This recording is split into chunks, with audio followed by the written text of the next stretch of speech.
Hello everyone, I'm Overhaul and today I'm gonna be discussing Spinner from the Lego Villains. So yeah, let's get into him. So Spinner, he is what we would call a crazy fanboy who needs to get sent to a madhouse because because he is either going to cause the death of some people purely because of his fanboyousness. And literally cause the death of people because the person he analyzes is Stain, a guy whose entire ideology is to kill everyone except All Might because in his eyes he's the only true hero. Yeah. So yeah, Spinner. Now, my thoughts on Spinner are, he's a bit of a cool type. I mean, maybe because of my fan of Ninja Turtles. By the way, the newest iteration of the Ninja Turtles is, but yeah, he's a bit, he looks somewhat cool. I mean, his whole design motif is a bit great, and the whole lizard type really does make it can look a bit cool. Also like his purple hair. I don't know why his hair is purple things, but it just looks cool, I guess. So yeah. Yeah. Now what has Spinner done in the story is what we should be asking ourselves. Well, first time we see him is when Gira is talking to one of his broker buddies, and he's like you know, a lot of people have been inspired by Sting. A lot of people are gonna come back and start going on rampages. And then we see Spinner like doing this whole thing what he does where he, I don't know, maybe it's Stain's. Wait, is it Stain's mask thing? Because I don't remember that Stain's mask dropped. So is this literally Stain's? Well, that's weirdly incessive, even though they're expecting. But yeah. So he does, or maybe he's doing his hair sleek back because, as you can see, it's very sleek back. So yeah, he's walking down what seems to be the parking zone inside in buildings. You know, like with this a big building with a bunch of shops, and underneath that you can get like a pocket zone. It kind of seems to be like he's in one of those type of areas where he gets his massive sword. So yeah, we see him the first time there. Then the next time we see him is in the Forest Training Camp arc, where honestly he doesn't really do much, which can quite frankly be said for pretty much every villain except for Muscular for the Forest Training Camp arc, because Kopasska just shows up there just so they can have a reason why League of Legends were able to win, and Dub is just there for a distraction, and yeah. But yeah. He doesn't really do much. He just fights somewhat against Mandalay, and he basically confirms some of the fears some people would have against a guy who looks like Stain. But yeah. Yeah, nothing much. He fights, he gets defeated, he gets captured, Kurgan comes and he saves him and Magne. Then in the hideout radar, he again doesn't do much. I believe the only thing he does is basically being used as the middleman, where so Magne's pushes can get a bit higher for twice a Kopasska. Kopasska can be effective, but twice spinning. Link, he doesn't. And then after that, we see him walking around the town, you know, with his hair, I guess, normal, with different set of clothing. Honestly, he looks kind of a guy who would stand out in the crowd. So, I don't know. I mean, I guess it's more attached to disguising himself as Margaret and Darby, who just walk around looking exactly how they do in public place. Well, Margaret walks around in public places. not be is at least in Alice. But yeah, they just nothing much there. Then the overall arc, I believe when we get to see the meaning how Tomoa talks to us about them going to help the Yakuza.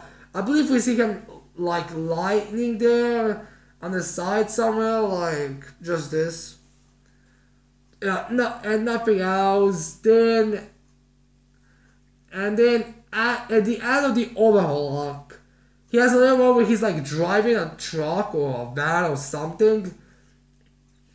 Also, his driving skills, they come from video games. I have no idea where he played those games, how those games looked like, but wow, if that's literally the case, I better never drive a car, because in video games, my main objective is to destroy the fucking vehicle. Drive it down, cannot be driven anymore, or destroyed completely. That's my model. So I really hope that's not the truth. But yeah. He drives and then he has a little line that's a bit interesting, and why people are gonna be raising their eyeballs and be a little bit more interested. And why a League of Villains arc before the Pacific arc makes sense to have. And that line is, what has attacking the police have to do with making a great hero society? Are we truly following things well? So yeah, some doubts about Spinner working for the League of Villains, maybe abandoning them, maybe selling them out, possibilities. So yeah, this is really the most interesting part. And as for after that, the next time we see him is in the flashback. How we got in the recent chapter where he just stood aside from Tomoa, which means that at least a month before the Hero Rankings came out, he was still working for them. So yeah, outside of that, nothing else. Honestly, if you ask me, I think Spinner had from the current members, the least interesting moments, and mostly just in the background soldier type character. But yeah. So yeah. Now back to his quirky abilities of that. He's a proficient swords wielder, which I believe he has 3 types of swords. First 2, and the ones that he has currently, basic swords. They're nothing special, they're just like, how you get them. But his third sword is like a massive sword. Like, have you seen those special swords from Naruto? Yeah, it's like a massive sword that's like comprised and put together by a bunch of smaller swords. I have no idea how those things are hauled. How the fuck did he get so many, and what the fuck gave him that idea of? I mean, I guess it's supposed to be kind of a reference to how Stay had multiple weapons, but I have no idea how, but somehow he got a bunch of swords together, make one giant fucking blade, and apparently that blade's holding, because the only goddamn reason why that blade was destroyed is because Izuku jumped into the fray and broke it. I have no idea how that works, but alright. Right. And as for his quirk, we so far don't know the name of it. It could just be like Ujio's quirk, in which, he has a tail, and that's his entire quirk, a tail. Although it's possible his best quirk can also be something like Tokoyami, where his mutation is just a down the line type of thing, and not a literal has a purpose to it. Or maybe it's regeneration, which does have some significance, like in a lizard. Like if he loses an arm, it will regrow. But so far we don't know. Yeah. Outside of regeneration and maybe strength increasing, because some people said the way he sling away that giant sword would imply that he has a massive amount of strength. Which the only thing I could say is, well, or maybe he isn't looking like the type of guy who would be frail. I mean, he does look like a guy who has a decent amount of muscle. I mean, how many bones are we looking at, people? And besides, I mean, we can give My Academia at least the bare minimum of unrealistic, like a person easily being lifted up and using a sword that's like 10 times their own size, or at least 10 times their own weight. So yeah. Now, to the interesting parts about him, and the reason why I want to do it right now and not later, is his possibility of leaving the League of Villains. And the thing I can say for that is, I feel like the whole him leaving the League of Villains will just be there for Tomura to show off that he is a good leader and that he is much better than he was at the beginning of the story. It'll kind of a way to show growth, if you understand. If the massive defeat he did to Overhaul is to show a better and more of a calm mind, and most likely his defeat of Quark Liberation Army will show how much better he can even directly get the job done. Because let's be honest ourselves, the League of Villains have been taking massive L's. Like, their L's are much bigger than their victory. One victory. One. Well, I guess two if you depend on the fame of Commander. It was actually the whole Force was a general victory, but still, even then they lost. I mean, the position they literally had was basically like, it doesn't matter if we lose in this fight, we will still win the other day. So yeah, it depends how you look at it. But yeah. Yeah. So, and committing Spinner to not abandon just because they are, well, because Toma hates Stain. It would be just there to show that he doesn't need someone else's ideology to get members. He can do it on his own. So yeah. So how could this whole thing with Spinner leaving a thing go? I feel like Toma might have a talk with him like this.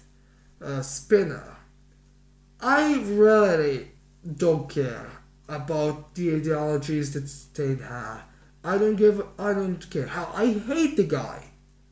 Yes, it's true. And yes, I have basically used that only for the role of game members and all that.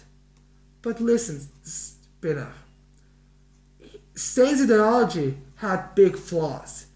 I mean, his mindset was basically get a hero in a place where I will have the field advantage. Well, I would most likely have the field advantage, technically. Or I would have the best field type. And kill them or help to beat him before the police arrive. He had flaws, and he was way underestimating everything. Because I feel like Spinner Toma well bring it up like a big. Let's look at this from a bigger point of view. Now it's important to mention that Spinner would most likely kind of be in denial because he is extremely of a fanboy. Like maybe in the Quark Liberation, this arc that we have right now, maybe he's going to like nearly be killed like after he supposedly leaves, and Tomura will come and take the blow and then to protect them or something like that. I mean, I can imagine that because that way Tomoe would cement, yeah, I've grown a lot more, and now I really do care about my subordinates because before didn't really care that much. So yeah, that would really show. Plus, it would be a nice thing to see. A villain protecting another villain. Usually we get these type of scenes when it comes to heroes. But now we're gonna get to see a villain doing that. That'll be interesting. And you do get kind of a pattern with these like Togoshi, like power of friendship done with villains and the power of love done with villains. It would gonna be a nice thing to see. And it does fit Higoshi's writing. So yeah. Oh, also, I'm not 100% sure, but it seems that Spinner in the final fight between League of Legends and Class 1A, he seems to be the one who's going to be fighting Ida. I don't know exactly, but it would make sense. I mean, and when they met, the Spinner was like, oh, I remember you, Four Eyes, referred to Ida because he wears glasses, which I don't get why people with glasses are being referred to as Four Eyes. But yeah, so maybe he's going to fight Ida at the end of the series where they're going to have the final battle. Rather, I feel like he's going to have to get a lot of better speed. I mean, we know he can fight on par with the pro heroes because he fights pretty well against Mandalay. But I don't believe she's like one of the toppest when it comes to fighting and all that, but still. So yeah. That's pretty much all I want to talk about Spinner right now. I am excited and I do want to see if this arc is going to do something about the whole M. Doubting if the League of Legends are really supposed to stay. But so far, I'm really interested to see what his story is going to go. Now anyways, I hope you like this video. I hope you're gonna leave a like and subscribe to my channel for more videos in the future. If that's it, I cannot wait to see all of you people next time. Bye.